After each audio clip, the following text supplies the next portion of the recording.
What is going on, Colts Nation? And welcome back to another episode of Bring the Juice. Your guy Cody here. Joining me again, friend of the show, Mr. Kevin Bowen himself from 107.5 The Fan. Kevin, welcome back on, man. How are you doing? Hey, Cody, doing great, man. I like the shirt that you're rocking there. It's pretty cool little horse action, but it's always one of my favorite times of the year. March Madness speaks for itself, and the NFL's version of it as well. So, looking forward to some fireworks starting next week. Absolutely, man. It's about to be crazy. It's already been crazy this week with some of the quarterbacks getting some deals and things of that nature. But yeah, free agency frenzy this next week coming up. The Colts obviously not yet have not done anything, have not decided, have not brought anybody back of their own free agents. And so wanted to kind of start the episode off by looking at some of those free agents the Colts do have. In total, they have 18 free agents, 18 guys they could negotiate with to bring back. But Kevin, out of these 18 names, who are some of your guys that you're like, whatever you got to do, bring these guys back, and why? I guess. Yeah, Chase McLaughlin's atop the list, which is pretty wild to think. He wasn't even on the team week one last year. I'm a little surprised. I mean, I know it's really not Chris Ballard's MO to do too many re-signings before the start of the new league year, but he's a guy that I definitely bring back. I mean, consistency with extra points, didn't miss one last year, and then obviously tapped into an area the Colts haven't had in quite some time of reliable long distance kicking. I think it was 9 of 13 from over 50, and it's not always the prettiest, but he gets a job done, and that's all that matters when you're kicking. So I would bring him back. And then after that, Cody, you could probably talk me in or out of several guys. I don't know if I necessarily am like pounding the table for anybody. I'm probably a little bit more pro Yannick Ngakoue than most. I don't see the finances in bringing back Bobby Okereke. It's a bit unfortunate, but that's just part of the position he plays and part of how they've already invested at that position. I would like to bring back EJ Speed. I'd like to bring back Tyquan Lewis on a very injury incentive deal. Paris Campbell, a little bit richer, of course, than Lewis, but something similar along those lines. Roddy McLeod's a guy that if he still wants to play football, I think he would make some sense to bring back. I'm sure I'm forgetting some that we'll go over, but that's kind of how I view it. You got a handful of starters. I could see reasons why you'd bring back some of them, but at the same time, I think it's just a really important week to create more space and to try and be a little bit more active than they typically are. Absolutely. And you mentioned, creating some space. And I wanted to kind of touch on that because I think there's been some fans and some people just speculating and asking the question, man, why isn't Matt Ryan, released at this point from the Colts? I think like a lot of people expected that would be the first move the Colts would make. Him and Nick Foles would be like the first two dominoes to fall here. The Colts haven't done anything. Why do you think that is? Do you think there's, I kind of threw around the idea, like, is Matt Ryan, I know like it wouldn't financially make sense for him, but like, is he maybe mulling retirement, or is there something else in play here? What are your thoughts on why the Colts haven't done anything in terms of some cuts yet? Yeah, a couple things probably pop into my head on that. For one, I just don't think it's ever been really Chris Ballard's MO to do a whole lot of stuff earlier than he needs to. And technically, as we record this, it's Friday afternoon, March 10th. From a deadline standpoint, the Matt Ryan roster bonuses don't kick in until next week, next Friday. So you don't need to necessarily do anything until then. In the back of your mind, if you already know one way or the other, which again, I'm assuming that they will cut him, that you kind of already have that space in the back of your mind and it's going to be there. So part of this, honestly, I might be reading too much into it, but part of it I think stems a lot from the Josh McDaniels situation where, you want to kind of cover your own butt of like, hey, I don't want to do anything until we necessarily have to do it. And you just never know, how things could unfold. I don't really know where the Matt Ryan thing could all of a sudden turn this into a 180 and you would bring him back at the price that he's at right now. But I'm just trying to read a little bit into why we haven't seen that happen yet. Yeah. Just curious on that. And, because I feel like that's something the Colts fans have been expecting and it hasn't quite come to fruition yet. So obviously still very early, like you said, the Colts still have about a week to go until he is due all that roster bonus and stuff like that. So any other guys, Kevin, that you could look at from the Colts right now that you think could be some potential like cut candidates or trade candidates? Yeah, that's a good question. I mean, the first two names that probably come to mind are Ryan Kelly and Kenny Moore. for similar reasons, and I guess a bit different, as well. In Kenny's case, he's going in the final year of his contract. Anytime you look at a player that has had contract issues, hasn't had the season that he wanted, you've changed defensive schemes when he really flourished, and he's going into a contract year, you just kind of add that up, and those look like cap casualties. It's interesting, Cody. This is kind of foreign to us, for covers of the Colts or fans of the Colts. We're not used to them being in positions to where all of a sudden you're like, man, how are they going to make more cap room, or do they need to make more cap room? And again, Ballard does not want to do that. Like, that has not been his MO, and clearly that's how they've operated in his first 6 off seasons as GM.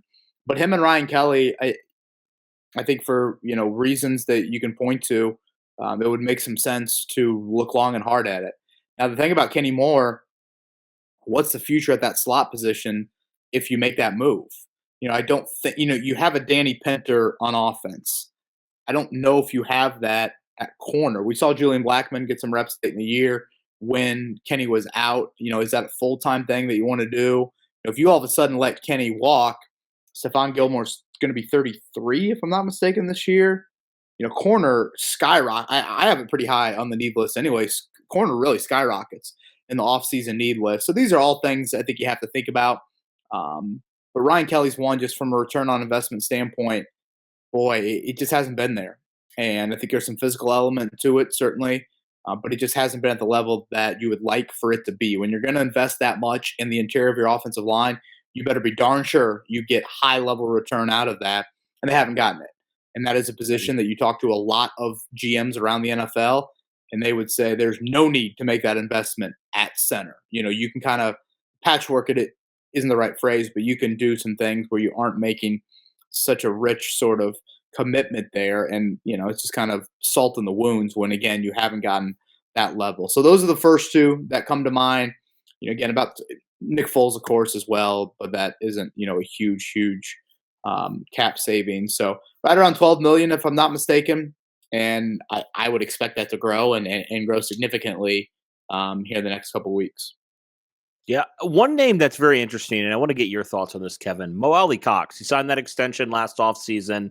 Obviously, Tom Manning coming back, where he did work with Mo in 2018. Like, for what you're paying him, I don't really think it makes a whole lot of sense on the current contract he's on to keep him around. But, like, what are your thoughts with that connection to Manning and kind of what that means maybe for his future? I know he's been kind of thrown around as another cut candidate potentially. Yeah, before I get into Mo, if you don't mind, I'm going to touch on Tom Manning because I think that's a really exciting hire for Colts fans, and I get that he's a tight end coach and he's a position coach and he's been in the NFL for 1 year, so maybe there's not a lot of fanfare with it. But I've talked with people that have played for him and speak very highly of him. I know Andrew Luck wanted him at Stanford. This is a guy that I think made a really strong impression inside of that building in the 1 year he was here. He went back to Iowa State to be Matt Campbell's offensive coordinator after that one season. And I understand the move. If you're him, Matt Campbell in 2019, he was the coach in college football. Everybody thought, when Urban Meyer or John Harbaugh or Jim Harbaugh, or Brian Kelly, whenever they leave those respective schools, it's going to be a race to who can hire Matt Campbell if he's not already hired by an NFL team. And obviously it didn't really pan out that way. But, if you're Manning, you're thinking either you're coaching waiting at Iowa State or you could be the OC at one of those, schools or even maybe in the NFL. And the fact that you bring college play calling experience with Brock Purdy, of all people, that I think kind of adds to the appeal with him. So I think it'll be a good sounding board for not only Jim Bob Cooter, but Shane Steichen as well inside of that building. Mo is not one that I have thought too much about, and I'm probably a bit naive not to even entertain that. Because he did have a very disappointing season, in my opinion. You were hoping for strides. And, part of it is just like when you draft these projects, and I think at the time, and I guess he wasn't drafted, but when you sign these projects, you have this immense amount of ceiling. You're like, there's got to be more. There's got to be more. And when you see the highlight plays, you think that there's more, but sometimes there's just not. And maybe that's where it is with Mo Alley-Cox. I think when you watch him as a route runner, you don't just get the fluidity as you get maybe some other tight ends. Now, from a blocking standpoint, I still think he offers a whole lot, and I thought that was a big issue for the tight end group this year. So how I view wideout and tight end, Cody, over the next couple of weeks is I would probably retain Mo. Do you have the cap savings in front of you? It can't be that much. What is it, 3 or 4? Yeah. Let me pull this up. I want to see what he was making last year with Indy, or when he signed that contract, I should say. Here, I'll just pull it up here. Well, you do that. I just think when you look at pass catcher, I think you need to do one more along with bringing Paris Campbell back, because I think Campbell's a key complement to what you have in Pearson Pittman. But I think you need to do one more. And so much of this offseason has got to be about supporting that quarterback, supporting that young quarterback in particular. If the plans are to trade up in the draft, when you are going to lose some draft capital, coming up in 2023. And I know Mo, again, might not be viewed as the most critical piece to that, but if you want to be a versatile tight end, I do think he can offer you a little bit more on first and second now. Yeah, so a little bit on the Mo Alley Cox. Last year, he signed a 3-year extension up to $18 million. So, I mean, that's like, what, $6 million roughly a year. And the Colts will save about $3 million cutting him, but they would eat about 2.40 in, dead cap. So they would save some money if they did decide to cut Mo. I mean, that's where, I guess that's kind of where I'm at, Kevin, is like, if all he's going to do is block, are you willing to pay him $6 million to do that? Sure. A A lot of it contract. is projecting Jelani Woods forward and projecting Drew Ogletree after, after the ACL. It would be wild to think that, if Mo Alley Cox left, I mean, and let's say Paris Campbell walked in free agency, who's your most experienced pass catcher? Right. Michael Pittman on the final year of his rookie deal. I mean, you wouldn't have a single second contract guy, at wideout or tight end, unless I'm missing somebody. I guess maybe if you re-signed Ashton Doolin. So it is crazy to think about. You want to provide some support. I mean, if you look at the early Manning years, yes, there was Marvin. There are a lot of veterans around Marvin in those early years. You had a Reggie Wayne, you had a Donnie Avery early on for Andrew Luck. So I just think those are some things to keep in mind when you start playing, the whole cut game. Yeah, absolutely. Maybe there is like a restructure or something they can do there, but no, I do definitely. I just think for that contract, there's something you should do, whether it's just outright cut him or restructure or something like that. But yeah, he's just an interesting name that's been tossed around, and I feel like with the Tom Manning connection, it's kind of like, well, maybe he does stay with Indy, because I think a lot of people were just like, he's out, but maybe it's makes more sense now. But yeah, I think that makes sense to me with that. But I guess my question for you, Kevin, now moving on, maybe outside of the Colts building, you talked about maybe some, adding some veteran pieces, maybe the wide receiver room, tight end room, maybe some other positions. What would you say right now for you entering free agency are your top 3 needs for the Colts? Ooh, so just free agency, I think you need to find a starting interior offensive lineman, and part of that comes from either the right guard, your debate there about Will Fries moving forward, and or the Ryan Kelly situation. So I'd go there. You have to do something at edge rusher. So whether that's re-sign Yannick Ngakoue or you need to make another move. I am not one of these people that think Kwity Paye and Dio Dengbo and then you just find some patchwork somewhere else. I mean, to me, I like Kwity Paye as a 3-down guy, but I just don't know if him and Dio as a defensive end pair give you the jolt and give you the diverse jolt that you're looking for. I don't think you strike speed fear into the opponent with those two coming off the edge on 3rd down. So I'd go there next. And I guess corner. I think corner could be a double dip and probably needs to be a double dip. And by double dip, I mean free agency in the draft. If you part ways with Kenny Moore. So those would be my top 3. Not to lose sight of, you got to find a backup quarterback, of course. So that would be, pretty high. I think you probably need a swing tackle at some point. Just I think Bernard Raymond should be your starter left tackle. I think a swing tackle. I mentioned Rodney McLeod as a vet safety earlier. I mentioned the find that pass catcher as well. And I don't think free agency is really the avenue to do this, just because the positional value for me doesn't rank very high. But I do think it'd be wise to find a 3rd down back. I don't think Zach Moss is that. I think he's more of spelling Jonathan Taylor. So find kind of that. We saw how effective some of those backs were for Philly in a rotational role. Obviously, Steichen comes from a very rich Chargers background with some really good pass catching backs as well. So I do think that's something that you should look for. And, maybe you can find in the draft. Granted, it's a lot to throw on a rookie to be, kind of in that role on third down. So that'll be something to keep an eye on. Yeah, absolutely. So looking at some of these positions of need for free agency, are there some guys that you've kind of looked at this class now and said, this would make a lot of sense for the Colts to pursue that, that avenue and maybe fill that position with some veteran experience? Yeah, when I think back to the pass catcher group, again, I think the compliment that you're looking for there is speed. I mean, a guy that I like that doesn't necessarily qualify into that.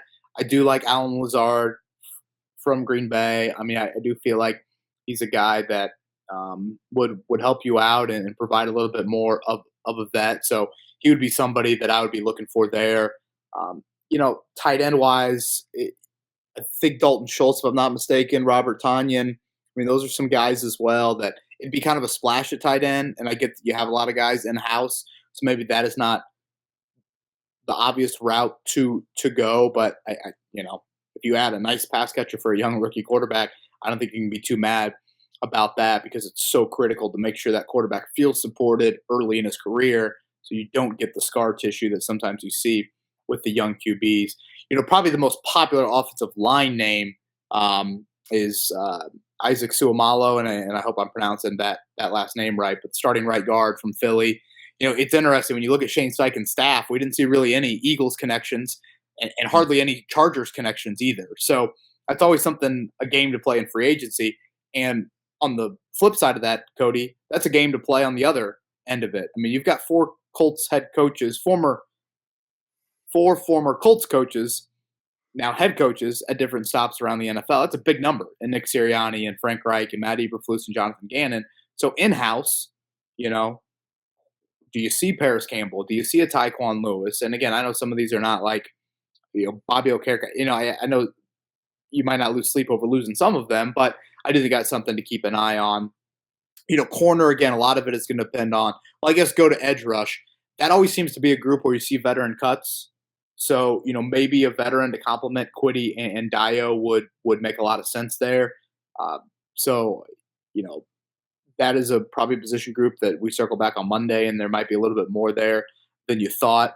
But corner-wise, I do think from a slot standpoint, that's something that should be looked into. It's kind of funny to see Rock Yassine's name as a free agent corner. That'll be one to keep an eye on. I know Jamal Dean is probably one that a lot of teams are going to be very high on. That would be a big splash. But if you lose Kenny, it's going to free up some money. Do you look at it and say, all right, Gilmore and Dean, and you feel really good about that duo because it doesn't seem like the slot position maybe is meant as much to Matt Eberflus or to Gus Bradley as it meant to Matt Eberflus. Yeah, absolutely. Wouldn't that be wild if the Colts were able to bring back Ngakoue and bring back Rock Ya-Sin both in the same offseason? It'd be kind of funny how that would work out. But yeah, I know there was some interesting comments that Rock made on his way out. So, maybe the Colts are kind of soured on that. I'm not sure, but it'll be interesting nonetheless. I'm really looking forward to it, man. And, I'm just, I guess, not holding my breath if the Colts are going to do anything. And I know you actually had a piece that came out with what happened last year with the Colts. Like, does this kind of change Chris Ballard's mindset a little bit and his philosophy going forward? And I obviously encourage everybody to go check that one out. Kevin, what are your thoughts on that, though? I'm just curious on that. Yeah, first, I guess, I'll believe it when I see it. And I know that might be kind of a negative way to look at it, but I think that's just kind of the realistic way to look at it with how Ballard has operated. But, so much of the blame last year on Carson Wentz. And obviously the season had some really bright moments until late in the year. I mean, this was just rock bottom. I mean, this was 4-12-1. This had historically bad offensive issues. And I asked Ballard the same question in the January presser that I asked him last January of, do you feel like you need to alter your roster building in your approach? And in that article, when you look at the four best Colts players, Ballard, you could make the case, acquired all of them. Leonard, Buckner, Taylor, and Nelson. The issue, though, is, again, it's a running back, it's a guard, it's a linebacker, and it's an interior defensive lineman. You probably shouldn't slot Buckner in that group. I think interior defensive linemen matter a whole lot. But, those four guys, Cody, you can make the argument they've been the best player or one of the best players at their respective positions for several seasons over the last handful of years. So you've had Mhm. four like really elite players at their positions, which is not easy to do. And what have been the team results? No division Right. titles and the playoff win. You got to go back to Andrew Luck's, rookie year, or excuse me, Andrew Luck's first year with Frank Reich for that. So if you took those positions and if they were a wideout, if they were a corner, if they were a left tackle, if they were an edge rusher, obviously quarterback, but I'm not going to get into a dream scenario here, but just those other ones, non-quarterback related, I would argue the results would be different. You would have a little bit more on the success front with that. So, you know, again, I am not holding my breath that something immense is going to happen. They've got to create cap space for something a little bit more frequent. And I think something to keep in mind, Cody, Chris Ballard has found hits in free agency. He's found week one Mhm. hits in free agency. A Jabal Sheard, a Nico Autry, Eric Ebron, Xavier Rhodes is a little bit more on the back end, but he's found success. It's just you got to get the bat off your shoulders a little bit more. And again, I think it's even more critical when you plan on drafting a rookie quarterback because you've got to support him even more, in my opinion, because you haven't supported recent quarterbacks. And then you think about the draft pick situation. So it'd be one thing if it was working, and it's not. And I guess lastly on it, I think back to this past season and when the offensive issues were continuing on a week in, week out basis and arguably growing, a common phrase that Ballard says when asked about his lack of free agent spending, he will throw out there roster building's a 12-month a year sort of thing. You can find guys at all different points of the offseason and even into a season. You didn't see any of that on the offensive side of the ball last year. Wide out, tight end, offensive line. You didn't see any sort of addressing there. And the results, again, added up to, from an efficiency standpoint, one of the worst offenses last handful of seasons. So I think if he's honest with himself, I don't know how you can ignore that and how you can continue to be stubborn. And stubborn's a word that he uses, and I would agree with that. There's a lot of his roster building that I think makes sense, but there's a lot of it as well that I'm just kind of like, man, when the results haven't worked out, I think you've got to change and alter. It's the happy medium between him and Ryan Grigson. I think he's got to find that. Yeah, absolutely. It's just interesting when you talk about, the top players on the Colts. Like none of them right now, at least as we currently speak, like none of them are the premium positions, right? Right. Quarterback, which obviously inevitably you're going to draft one. But it took how long of you butchering it for you to finally get to the point where you have no other choice? Left tackle, hopefully you figure that out, but you kind of, messed around with that for a couple years. Didn't really address it, and then Costanzo hangs it up, and boom, you struggle at that position. Then defensive end, all the positions, all the times you've thrown, it's not like you haven't tried to Yeah. address it. You've just flat out not been able to hit it for so many guys. And then, And I would say just let a couple walk. Yeah, I yeah, know he wasn't a defensive end, but he was a versatile guy. You let Autry walk. Let Houston walk and bank on the young guys. I think that proved to be costly. yeah, absolutely. And then just really the Colts haven't, they've drafted guys, but they haven't had like the instant impact wide receiver either. And I think that's cost them in some ways as well. They haven't really had the guy that you're like, oh my goodness, you got a game plan scheme around this guy. They don't really have that. They still haven't had that after, years and years of doing the same thing. And it's just kind of like something's got to change here. I'm not asking you to go drop, pull a New York Jets and drop 100 million on a couple high price free agents or whatever. But what I think of what I am and what you are asking is just like, hey, spend a little bit when you need to, do what you need to do with those positions. Cause in certain ways you've tried and you've failed multiple times to address these positions. Now, obviously you have some young guys at a couple of those positions that you're hoping turn it around and, really help that position out. And it'll be critical down the stretch. But yeah, certainly I think you need to change some mindsets if you're Chris Ballard going into this next free agency. Gosh, how many years now? 7, 8 years he's been here, and look at the results. I mean, I think you're right. They do speak for themselves a little bit.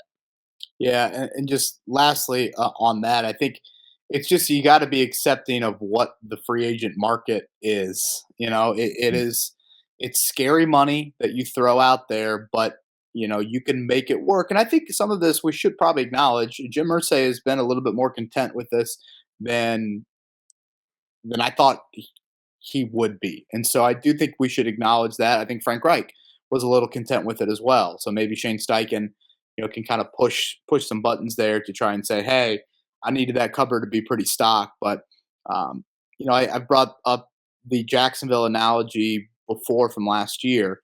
People laughed at them 360 some days ago. People were laughing their what off at them and the money that they spent on Christian Kirk and Zay Jones and Evan Ingram.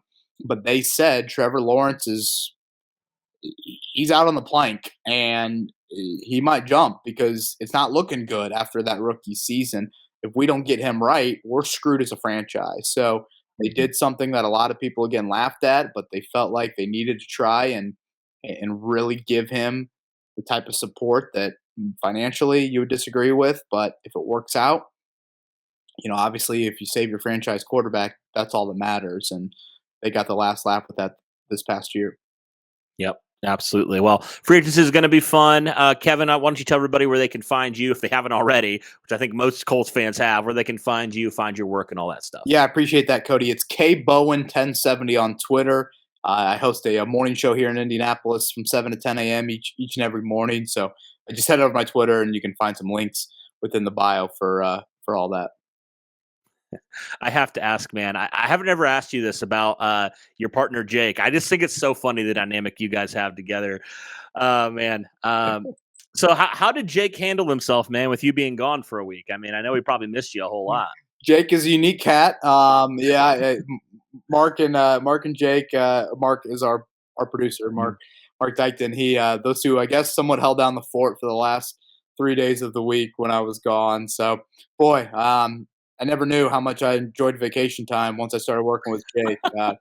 But no, in all seriousness, he's an incredible talent, and I hope that our listeners enjoy kind of the two different styles that we bring, and hopefully it's entertaining on that end.